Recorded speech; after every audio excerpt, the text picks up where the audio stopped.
Dear students, last time हम पढ़ चुके थे condition of the polynomial. Condition of the polynomial हमने पढ़ा था लास्ट टाइम। इसके आगे हमें पढ़ना है टाइप्स ऑफ द पोलिनोमियल। तो basic type of the polynomial दो टाइप्स के, वैसे तो बहुत सारे होते हैं, लेकिन अगर किस टाइप से इन्हें डिवाइड किया गया है तो वो दो टाइप से कर सकते हैं, या तो टर्म्स के हिसाब से by the term and by the power, यानी जो वेरिएबल है जो भी पोलिनोमियल के अंदर, उस वेरिएबल की पावर कितनी है, उस वेरिएबल की जितनी पावर है उसके हिसाब से उस पोलिनोमियल में कितने टर्म हैं। यानी जैसे हमारी फैमिली में होता है वैसे ही पोलिनोमियल में होता है, अलजेब्रिक फैमिली में। तो अगर बाय द टर्म देखते हैं तो मोनोमियल मतलब कोई भी एक सिंगल टर्म होगा, चाहे वो वेरिएबल हो चाहे वो कांस्टेंट हो। फॉर एग्जांपल के लिए x लिखा है कहीं पे x y z लिखा है, कहीं पर x स्क्वायर लिखा है, कहीं पे 3 लिखा है, कहीं पे 2 लिखा है। तो ये सारे क्या हैं, मोनोमियल हैं। मतलब क्यों मोनोमियल है, क्योंकि इसमें एक ही टर्म है। दूसरा है बाइनोमियल का मतलब क्या है, 2 टर्म, जिसके अंदर 2 टर्म होंगे उसे हम बाइनोमियल कहेंगे। तो 2 टर्म होंगे, यानी 2 टर्म कब होंगे, या टर्म को अलग करने के लिए 2 ही साइन लगते हैं, प्लस करें या माइनस करें। प्लस और माइनस 2 साइन लगाते हैं प्लस करने, मतलब टर्म को अलग करने के लिए। मल्टीप्लाई हो डिवाइड हो, तो अगर मल्टीप्लाई डिवाइड है तो वो एक ही टर्म रहता है। तो अगर 2 टर्म करेंगे तो x प्लस बाई, या एक्स स्क्वायर प्लस बाई, या एक्स स्क्वायर प्लस एक्स, ऐसे ही। तो ये जो हैं ये सब हैं बाइनोमियल। ट्राइनोमियल मतलब जिसमें 3 टर्म होते हैं। 3 टर्म हो तो फिर वही वैसे ही अलग कर लेंगे, x plus by plus Z, या फिर x square plus by plus Z 1, यानी जिसमें 3 टर्म हो प्लस के हिसाब से अलग हो जाए उसको हम ट्राइनोमियल बोलते हैं। इसके बाद ये है, फिर हम लास्ट में पोलिनोमियल ही बोल देते हैं, क्योंकि पोलिनोमियल का मतलब होता है, फिर वैसे तो बहुत सारे हो, तो अगर 3 से ज़्यादा हो रहे तो फिर से हम पोलिनोमियल ही बोल देते हैं, मोर देन 3 टर्म्स। ठीक है। क्या होता है, जीरो पोलिनोमियल, जहाँ पर किसी वेरिएबल की पावर होती है 0, उसको हम बोलते हैं जीरो पोलिनोमियल। यानी जैसे हमने लिखा 3, तो 3 के साथ मिलेगी 3 इंटू एक्स की पावर 0। जब किसी नंबर की पावर 0 होती है तो उसकी वैल्यू होती है 1। यानी कहीं पर कोई एक सिंगल नंबर आएगा 2, 3, 1 ए टू जेड, जहाँ पर वेरिएबल नहीं होगा प्रेजेंट इन द सेंस, वहाँ पर जीरो पोलिनोमियल होता है। जहाँ पर कोई भी एक वेरिएबल होगा, 2 वेरिएबल हों, 3 वेरिएबल हों, लेकिन उनकी पावर क्या होनी चाहिए, 1, तो उसको हम बोलते हैं लीनियर पोलिनोमियल। जैसे हमने लिखा x plus by plus Z. तो ये देखा जाए तो 2 टाइप से हो गया कि लीनियर पोलिनोमियल है, बट ये कौन सा पोलिनोमियल है, यहाँ पर ट्राइनोमियल भी है, लीनियर पोलिनोमियल भी है, ट्राइनोमियल भी है। क्वाड्रेटिक पोलिनोमियल जिसमें वेरिएबल की पावर कितनी हो, 2 हो, यानी एक्स स्क्वायर प्लस 1 या 2 या जो भी लिखते हो आप, x प्लस 2, तो ये हो गया क्वाड्रेटिक पोलिनोमियल। क्यूबिक पोलिनोमियल जिसमें पावर कितनी हो, 3 हो, ऐसे ही x की power 3 plus 4x square plus 1, कुछ भी, ये सब जितने भी होते हैं इसमें पावर कितनी हो जाए, 3 हो जाए, उसको हम क्यूबिक पोलिनोमियल बोलते हैं। बाई क्वाड्रेटिक का मतलब होता है 4, किसी की पावर x की पावर 4 होती है किसी में, उसको हम बोलते हैं by quadratic polynomial. More than 3, फिर दोबारा से वही मोर देन 4 की बात करते हैं। मोर देन 4 फिर आप पोलिनोमियल ही बोल सकते हैं उसको। जो अभी हमने पढ़ा है टाइप्स ऑफ द पोलिनोमियल पढ़ लिया, कंडीशन ऑफ द पोलिनोमियल पढ़ लिया, और क्या नाम तुम्हारा, एक लास्ट टॉपिक है डिग्री ऑफ द पोलिनोमियल। बस छोटा सा टॉपिक है, डिग्री ऑफ द पोलिनोमियल। तो डिग्री ऑफ द पोलिनोमियल में छोटा सा टॉपिक है, बिल्कुल छोटा सा। डिग्री ऑफ द पोलिनोमियल में क्या आता है, डिग्री ऑफ द पोलिनोमियल में आता है कि पोलिनोमियल की डिग्री कितनी है। तो बहुत छोटा है, highest power of the variable. Polynomial के अंदर जो वेरिएबल दे रखा है उसकी सबसे ज़्यादा पावर जो होगी उसको हम डिग्री ऑफ द पोलिनोमियल लेंगे, डिग्री ऑफ द पोलिनोमियल बोलेंगे, is called degree of the polynomial. जैसे एग्जाम्पल दे दिया, x square plus 2x plus 1, तो डिग्री कितनी हो गई, 2। एग्जाम्पल एक और दे देते हैं, example number 1, example number 2, x cube plus 4x square plus 1, तो डिग्री कितनी हो गई, x यानी 3 हो गई, डिग्री कितनी हो गई, 3 हो गई। इतना क्लियर है।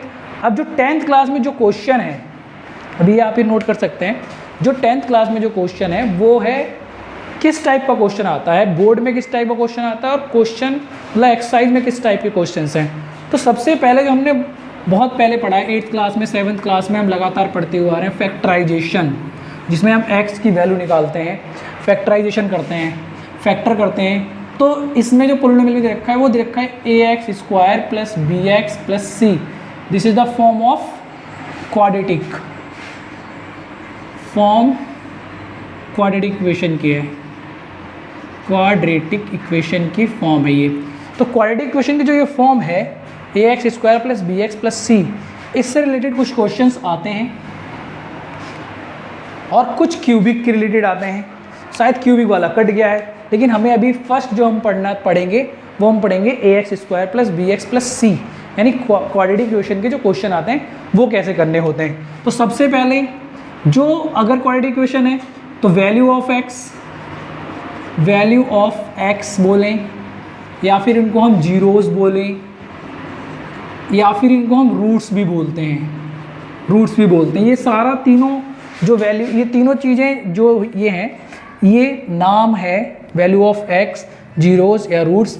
ये जो x की वैल्यू हम निकालते थे 8th क्लास में जब हम पढ़ते थे कि एक्स स्क्वायर प्लस, जैसे एग्जांपल ले लेता हूँ मैं, x square plus 3x plus 2 is equal to 0। तो यहाँ से हम क्या करते थे, हम देखते थे कि 3x प्लस 2 है, यहाँ पे मतलब प्लस करने पे 3 आना चाहिए, मल्टीप्लाई करने पे 2 आना चाहिए, हम पढ़ते थे 8th क्लास में। तो इसके हमें फैक्टराइजेशन करने हैं, तो फैक्टराइजेशन करेंगे तो एक्स स्क्वायर, तो 2 बन जाए 2, यानी 2 plus 1 x plus 2 is equal to 0, x square plus इसका इसमें मल्टीप्लाई करेंगे 2x plus x plus 2 is equal to 0, यानी 2 बन जाए 2 हो गया, 2 प्लस 1 3 हो गया, यानी एक्स स्क्वायर, अभी यहाँ से कॉमन लेना है हमें, x plus 2 plus 1 x plus 2 is equal to 0। Fan on कर दो, एक्स प्लस 2 और एक्स प्लस 1। तो यहाँ से हम ये देखते थे, जब हम करते थे यहाँ तक हम करते थे, इसे फैक्टराइजेशन बोल दिया, फैक्टराइजेशन कर लिया। फैक्टराइजेशन करने के बाद हम कभी क्या करते थे, x plus 2 is equal to 0 लिखते थे और x plus 1 is equal to 0 लिखते थे।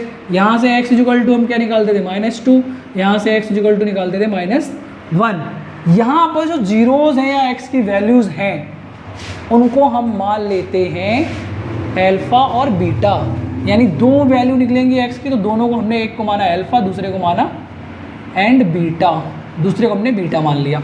यानी यहाँ पर अल्फ़ा इज इक्वल टू -2 हो गया और बीटा इज इक्वल टू हो गया -1। तो अब हमें वेरीफाई करना है। वेरीफाई कैसे करना है कि वेरीफाई इन्होंने ये करवाया है कि जो हमने निकाला है ये हमारा इस इक्वेशन को सेटिस्फाई कर रहा है कि नहीं कर रहा है। तो वेरीफाई करने के लिए उन्होंने एक फॉर्मूला दिया था सम ऑफ ज़ीरोज़ यानी alpha plus beta is equal to minus का b अपॉन a, यानी अल्फ़ा प्लस बीटा अगर हम करें तो माइनस का इसमें से b अपॉन a आना चाहिए। और प्रोडक्ट ऑफ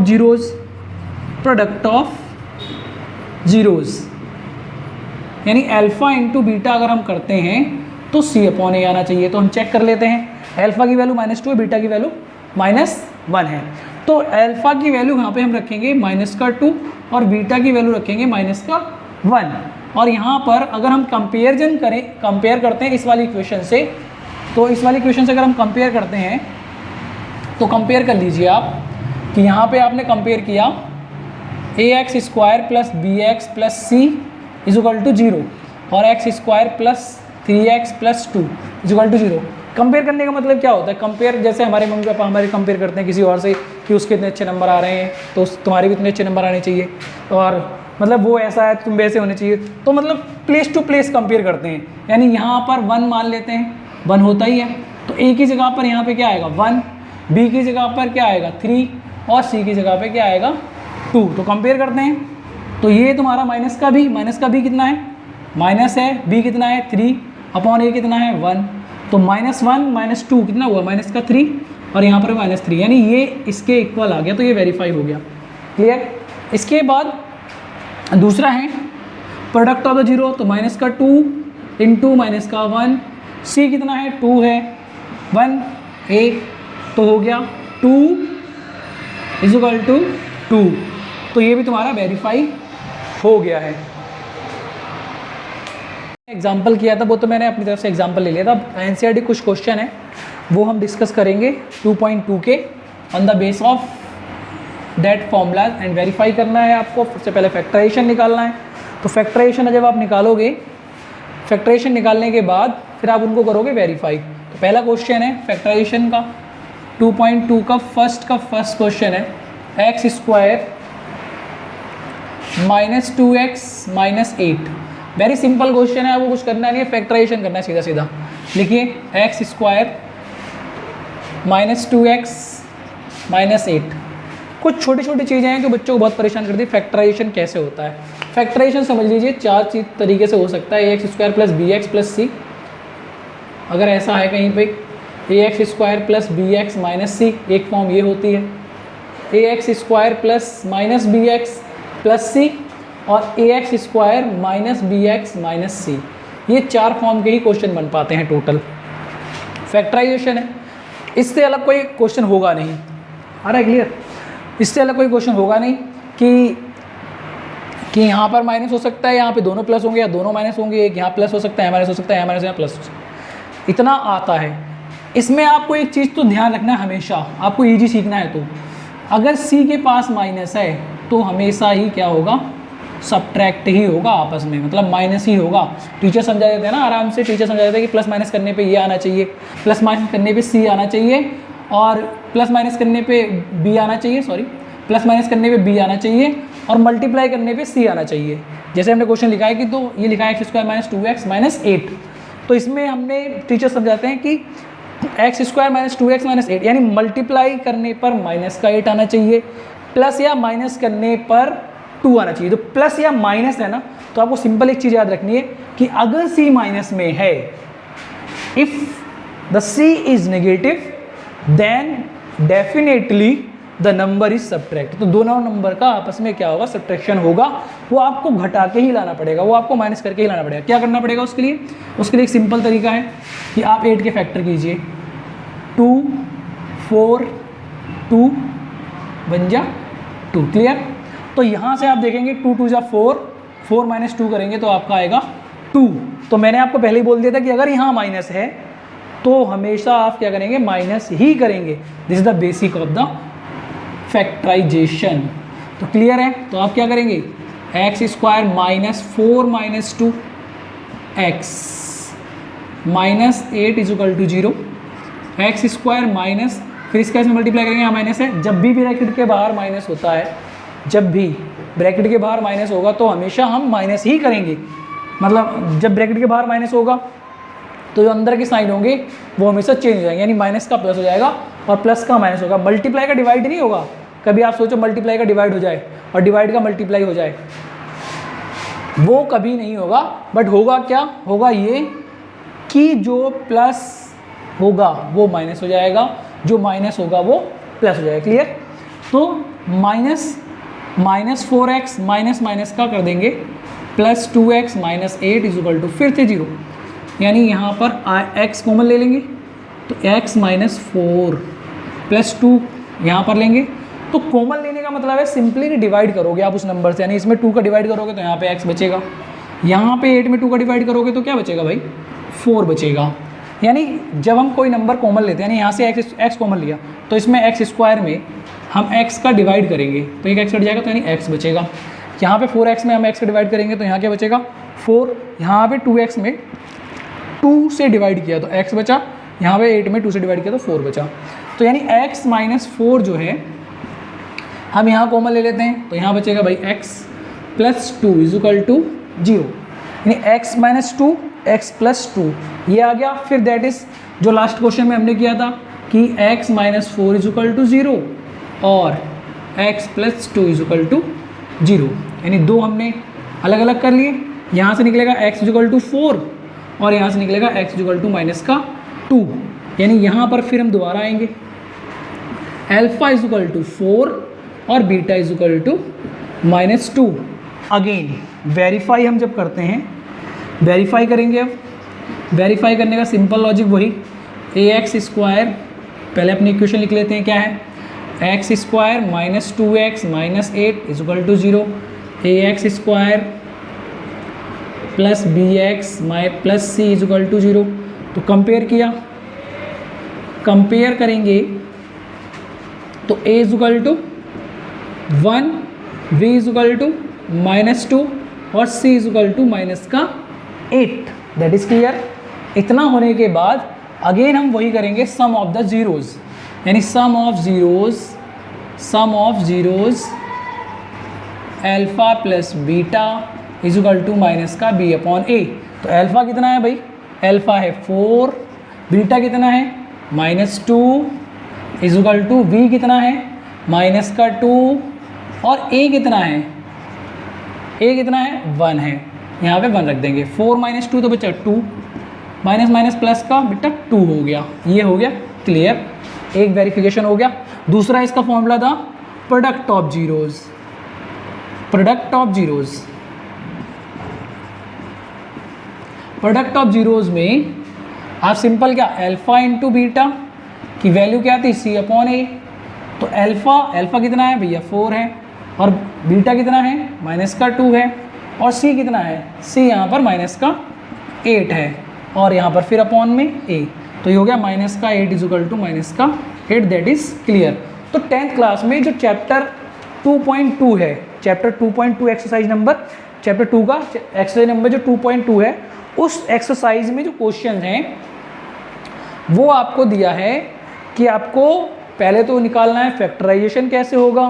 फैक्टराइजेशन पता लग गया तो उसके बाद फिर हमें वेरीफाई करना है कि ये क्वेश्चन हमारा सही है। जैसे हम छोटी क्लास में करते थे कि पहले टीचर हमें देता था डिवाइड करने के लिए, डिवाइड करने के बाद फिर बोलता था चेक द आंसर कि ये जो तुमने किया है वो सही है कि गलत है। तो ऐसे ही इसमें वेरीफाई करवाएगा, 2 से 4 नंबर का ये क्वेश्चन आ सकता है, इसलिए आपको बहुत अच्छे से करना है। एक क्वेश्चन और है इसी में, वो क्वेश्चन मैं आपको बता देता हूँ। एक क्वेश्चन नंबर 4 है और कुछ क्वेश्चंस और भी हैं, वैसे मैं थोड़ा थोड़ा बता दूंगा, आप अपने आप कर लीजिएगा।